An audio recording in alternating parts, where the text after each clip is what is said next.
Alright, beep, let's do this. First thing first, the name LUI. Secondly, the game. It is the game of bodybuilding.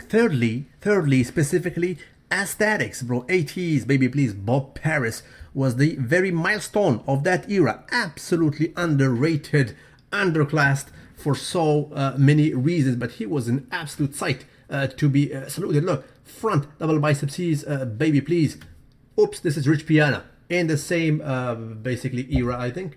This was no, not the same era. This is the 90s, baby, please. Actually, before the tattoos era. Absolutely salute this belly peak right here. But let's go back to Bob Paris. As I said, he was the very representative of what aesthetics came. He basically surfed on what the 70s were. I mean, he brought back whatever legacy was left by the Arnold, the Serge Nubret, and so on and so forth. He was an absolute sight to be saluted.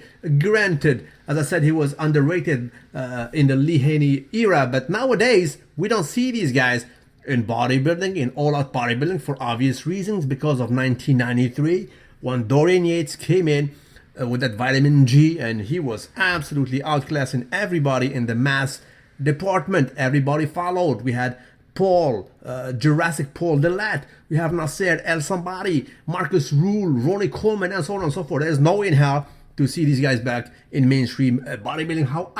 However, we have this guy here who dares actually to stay with the winners of an all-out bodybuilding show.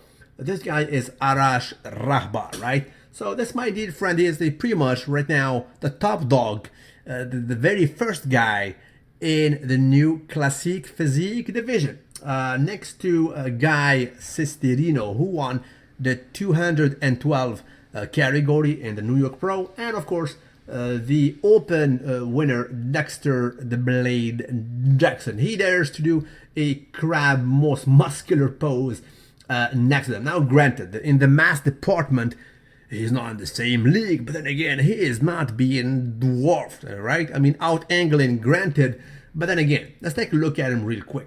This guy, if he goes back to the 80s, baby, please, he will be rolling with these guys. I guarantee you, he'll be next to the Lila Brada of this world, Richard Gaspari, Bob Paris, Lee Haney, and so on. As a matter of fact, he is more advanced than them when it comes to the conditioning department. I mean, cuts everywhere. If you take a look at the back of this guy, we did not see this type of cuts, separation between the glutes and the hammies, baby, please, back in the 80s, bro. You know what I'm saying? So he is absolutely conditioned out of his mind.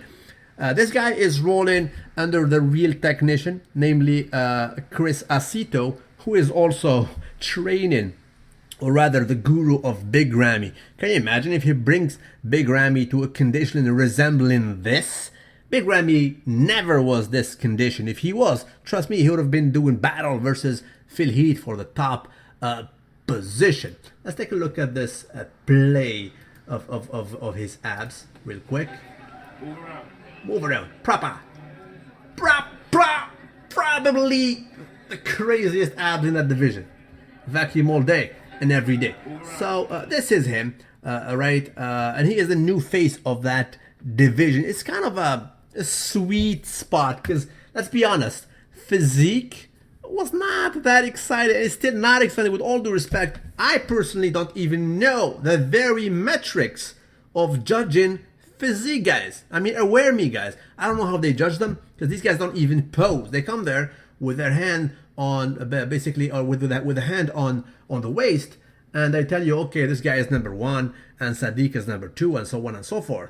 I don't know how they're being judged. Talking about Sadiq Hadzovic, he is moving up to this division. It is limited by height and also weight. So there is a kind of a ratio. You cannot be heavier than a certain weight if you are this tall, and so on and so forth.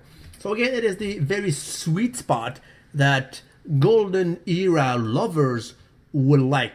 And we're already hearing some guys, bro, they're too small, he's too small, not massive. I'm sorry, guys. If you still like the mass fauna, we still have the Big Ramy, the Dexter Jackson, Kai Green, Phil Heath, Dennis Wolf of this world. So go ahead and watch basically the all-out bodybuilding. We all love that. It is an extreme, basically, stretch of human physique. It's all good. right? But some of us and some of you guys who still admire aesthetic, and aesthetic will reside nowadays mostly in this new category. This guy is bigger by ratio than Lila Brada of back in the day, bigger by ratio than Bob Paris of back in the day. So you gotta know that. I mean, if this guy goes back in that era, he will be pretty much reigning supreme, mainly because of the conditioning which we did not see back then. So this is what's up. It is a guy to be looked for. He is Persian for the record, just like the late Hamdullah Abouspour, who passed away, as you guys know. But this is the new representative, and you know, the cuts, the proportions, the symmetry is rather more admirable in this category. Right now he has pretty much about 27,000 followers. Check this out in September when Olympia will come. In my reckoning, this category will surpass physique, right? And physique not will die out, but will be rather more popular. This category is pretty much the sweet spot because they're allowed to pose. So they can do like at least 5 poses and then a showdown, which you cannot see in physique. So that's what's up. Absolute shootout to Mr. Arash. His games are absolutely loyal, and I'm pretty sure a lot of you fans will roll for this classique physique. The competition will be, I mean, definitely swift. A lot of guys are gunning for this. I made videos about him, but right now he is the top dog. Salute you wherever you are. Don't forget to like the video and tell me what you guys think about this new category.